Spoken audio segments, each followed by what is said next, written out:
Nicholas Pooran ने फिर से चूना लगाने के लिए तैयारी कर ली है। संजीव गोयनका जिन्होंने 21 करोड़ में रिटेन किया था, उन्होंने पूरे उसमें कुछ नहीं किया आईपीएल में। अब जब एलएसजी ऑलमोस्ट बाहर हो चुकी है अनऑफिशियली, तब जाकर उन्होंने एक नॉक खेला, एक ऐसा नॉक जिसने धुआं उठा दिया, जिसमें 8 छक्के उन्होंने लगा दिए।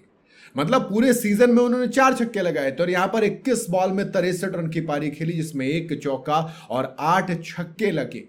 वानखेड़े की फ्लैट पिच मिली तो उन्होंने ये तय कर दिया कि अगले सीजन में रिटेन ही करें भाई साहब मुझे गोयनका साहब, क्योंकि आईपीएल 2026 में कुछ ना किया हो, लेकिन एक मैच में धुआं उठाकर बता दिया कि भाई साहब काबिल बहुत हूं मैं। हाँ, इससे पहले 8 इनिंग में सिर्फ 82 रन, 81 का स्ट्राइक रेट और 4 छक्के, और अब देखो एक इनिंग 63 रन और 300 का स्ट्राइक रेट। 8 ओवर में 120 रन बना देती है एलएसजी।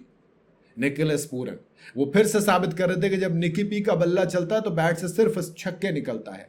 ये चौके वोकों में हम डील नहीं करते हैं। लेकिन मैं तो ये कहूंगा कि बहुत देर कर दी मेहरबा आते आते। 16 बॉल में 50 आपने जड़ी, काबिल तारीफ है, लेकिन अब पछताए क्या हो जब चिड़िया चुग गई खेत। अब आए तो फिर किस काम के आए आप? क्योंकि अब तो एलएसजी के किस काम की नहीं ना आपकी वो 16 बॉल की 50। हालांकि टीम हार गई, वो बात अलग रही, लेकिन आपके बहुत काम की है। ये आपका अपना पर्सनल था कि 21 करोड़ जो है वो अगले सीजन के लिए भी तैयार रहें, चूना फिर लगाएंगे। हाँ मतलब देखो, निकोलस पूरन की काबिलियत पर कोई शक नहीं है। निकोलस पूरन कमाल के प्लेयर हैं, लेकिन इतना ज़्यादा खराब परफॉर्मेंस के बाद इनको ऐसा बैक किया गया कि मैथ्यू ब्रिस्की चले गए। जॉश इंग्लिश आए, सीधा प्लेइंग 11 में आए, लेकिन मैथ्यू ब्रिस्की को आपने मौका नहीं दिया, जबकि कमाल का बैटर है साउथ अफ्रीकन, बहुत क्लासी और लंबी बॉल हिट करता है। आपने निकोलस पूरन को एक चीज़ ये अच्छी की कि नंबर 3 पर प्रमोट किया। नंबर 3 पर खेलने का मौका नहीं मिला था, उन्होंने नंबर 3 पर 16 बॉल में 50 जड़ दी। उन्होंने अपना इम्पैक्ट, पावर हिटिंग खूब दिखाई, लेकिन बॉलिंग जब उसे चेज करवा देती है 228 को, तो ऐसा लगता है कि निकोलस पूरन की ये हिटिंग किसी काम की नहीं थी, क्योंकि पिच फ्लैट थी। हालांकि इस फ्लैट पिच पर भी ऋषभ पंत बुरी तरीके से फ्लॉप रहे, तो फिर क्या ही कहा जाए।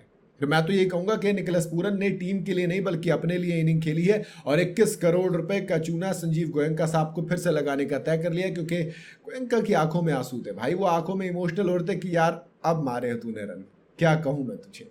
तूने मारे 21 बॉल में 63 मारे, तूने आज हर एक बॉल पे, पहली 3 बॉल पे सिंगल लिया, उसके बाद तूने कार्नेज दिखाई, छक्का सिंगल छक्का छक्का, फिर डॉट, फिर चौका, फिर छक्का, फिर सिंगल, फिर छक्का, फिर छक्का, फिर सिंगल, फिर 6, फिर 2, फिर 6।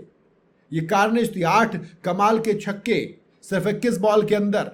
नंबर 3 पर या तो पहले खिलाना चाहिए था लखनऊ को। ऋषभ पंत खुद आ रहे, कभी कुछ कर रहे, निकोलस पूरन की जो ओरिजिनल पोजीशन थी वो उनसे छीनी गई। अब जब उन्हें वापस वो पोजीशन दी गई तो फिर उन्होंने बताया कि सुनो दोस्त, नंबर 3 पर ही खिलाना मुझे, मुझसे बेहतर नंबर 3 आपके पास अवेलेबल है ही नहीं। वो आए और धुआं उठाया। लेट्स सी कि अब ऋषभ पंत क्या करते हैं। पहले तो ये भी देखना पड़ेगा कि ऋषभ पंत की कप्तानी अगले साल बचती है नहीं बचती। बाकी आपका कहना कमेंट में जरूर बताइएगा।